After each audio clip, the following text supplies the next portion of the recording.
quirúrgicas generales. Como entenderéis, podemos hablar horas de todo el extraído de indicaciones quirúrgicas generales, pues bueno, pues puedes hablar todo lo que quieras. Como ha dicho el doctor Castaneda, tampoco en esta parte de las charlas vamos a dar respuesta a preguntas concretas.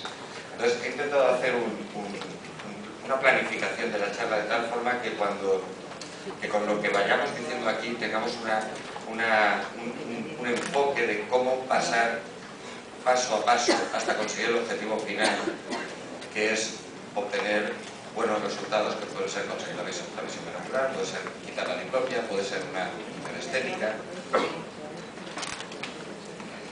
Y quería comenzar diciéndoos que las opciones quirúrgicas que tenemos actualmente son múltiples, que realmente nuestra especialidad, aunque parezca que seguimos con el cuchillete, con las Westcott, con el microscopio, ha cambiado mucho, muchísimo. Muchísimos, hay gente que lo ha vivido mucho más que yo, pero ha cambiado un montón. Tenemos múltiples opciones quirúrgicas, opciones desde toxina botulínica, el hilo, transposiciones, todos han sido cambios y tenemos muchísimas opciones que han convertido nuestra especialidad en una o super especialidad. Una super especialidad que necesita mucha experiencia y necesita, por supuesto, mucha dedicación. Ya es muy difícil dedicarse a muchas cosas y lo nuestro requiere una dedicación posiblemente mayor que otras subespecialidades que necesitan más mano que cabeza, por lo menos desde mi experiencia. Tal es así que tenemos tantas opciones quirúrgicas que ante un caso cualquiera sencillo, ¿no? Un estadio concomitante, igual en todas las posiciones de la mirada, bueno, que prácticamente todos podríamos pensar que estamos de acuerdo, pues resulta que tenemos opciones todas las que queramos. Hay gente que se basa mucho en medidas quirúrgicas, gente que se basa menos en medidas quirúrgicas, o hace un mix de eso, más la anestesia, la posición bajo anestesia. Hay gente que haría cirugía simétrica, hay gente que no.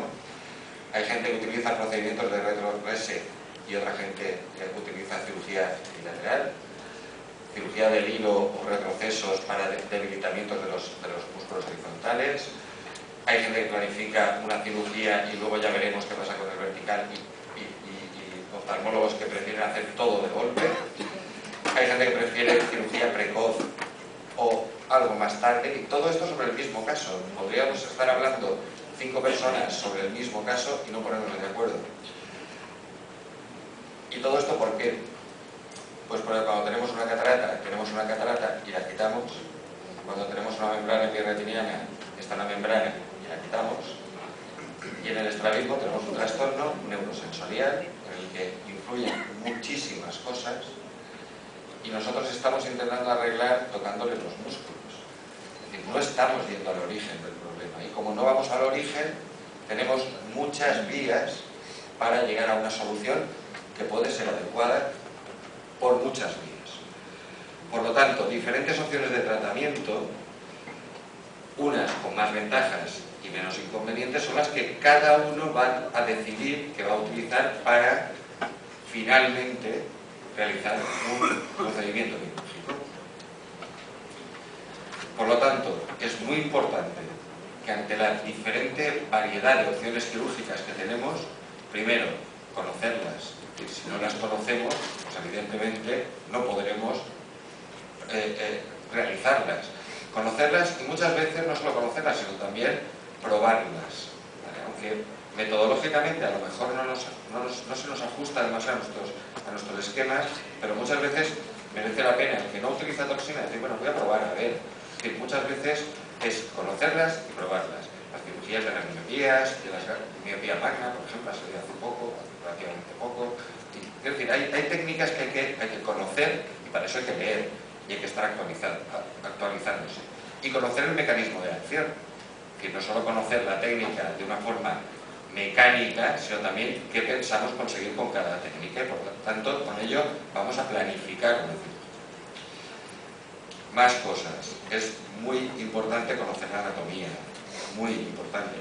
Ya os digo, esto es muy básico, pero es que la charla es sobre condiciones generales y es muy básico, pero es que hay que conocerlo, hay que conocer dónde están las inserciones musculares, cuál es el arco de contacto más o menos de cada músculo, conocer los ligamentos intermusculares y conocer la función de los procedimientos que vamos a realizar. Esto segundo es muy importante. ¿Cómo funciona un retroceso? ¿Cómo funciona una resección? No solamente cortar y pegar. O sea, tenemos que saber qué vamos a conseguir con cada cosa. Cómo funciona la cirugía del hilo, cómo funciona la toxina, qué efecto tiene la toxina en el músculo inyectado, qué efecto tiene en el antagonista, en el agonista y antagonista contralateral. Sí, tenemos que saberlo. Y eso es leer y conocerlo. No vamos a hacer las cosas porque sí. Por ejemplo, si nosotros hacemos cirugía de retroceso, por ejemplo, en un ojo fijador, no tiene nada que ver con hacerla en el ojo no fijador. No tiene nada que ver. El ojo fijador siempre va a estar, cuando mira hacia adelante, en la misma posición de la órbita. Exactamente en la misma, porque es el ojo fijador. Nosotros vamos a hacer una cirugía de retroceso, sin embargo vamos a mejorar el estrabismo. ¿Por qué? Porque estamos ejerciendo, estamos consiguiendo un efecto inervacional en el otro ojo. Si por el contrario ese retroceso lo hacemos en un ojo no fijador, el ojo no fijador no es el que manda, pero vamos a conseguir un efecto fundamentalmente mecánico, es decir, es diferente donde hagamos el proceso. Entonces, esto es muy importante y en cada uno de los procesos quirúrgicos que tenemos que aplicar, tenemos que saber qué vamos a conseguir. El retroceso no es el mismo en un recto inferior que en el otro, o en el recto superior.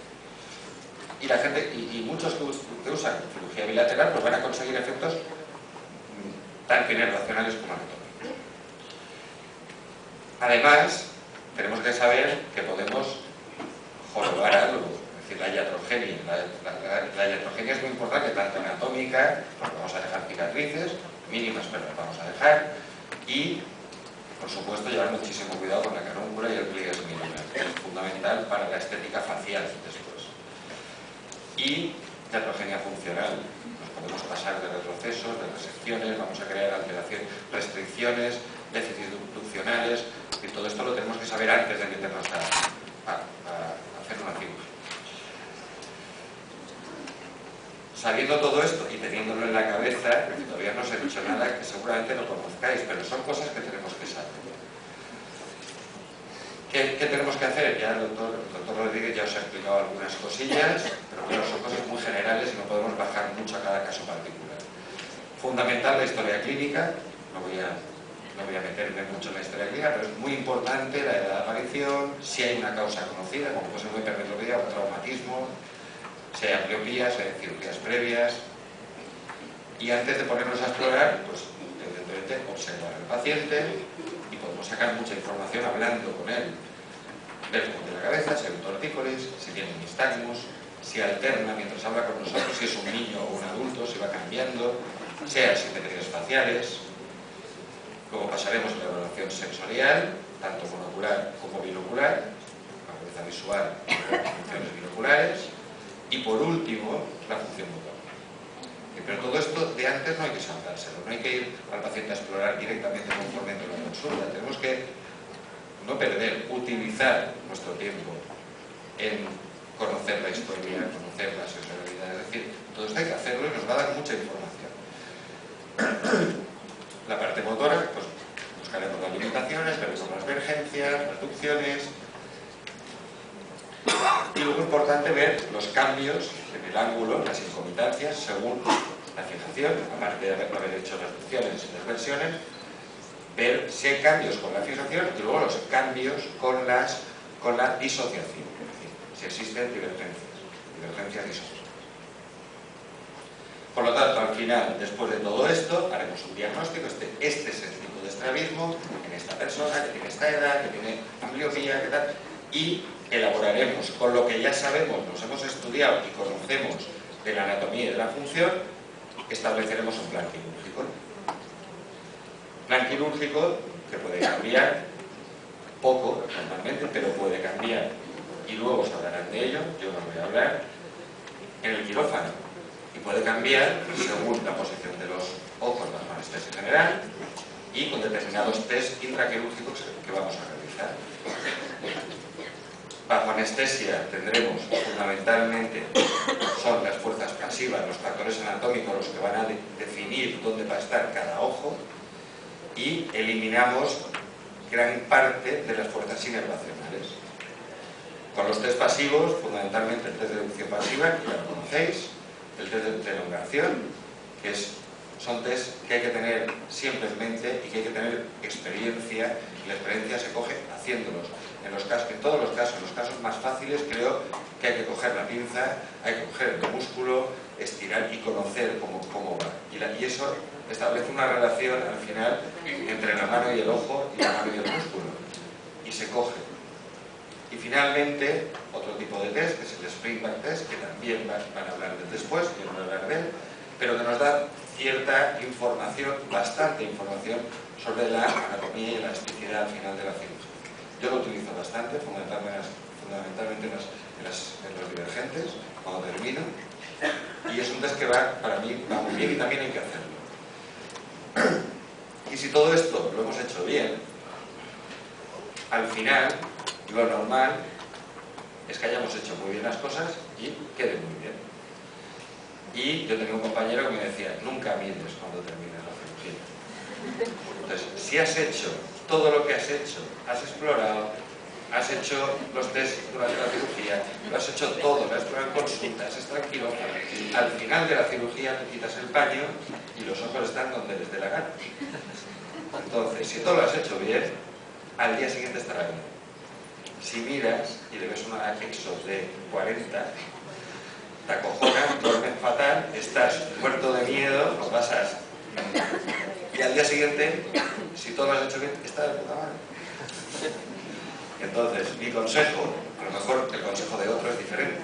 El mío, no miréis. Cuando terminéis, le quitéis el paño y le cerráis los ojos. Y nada más. Muchas gracias.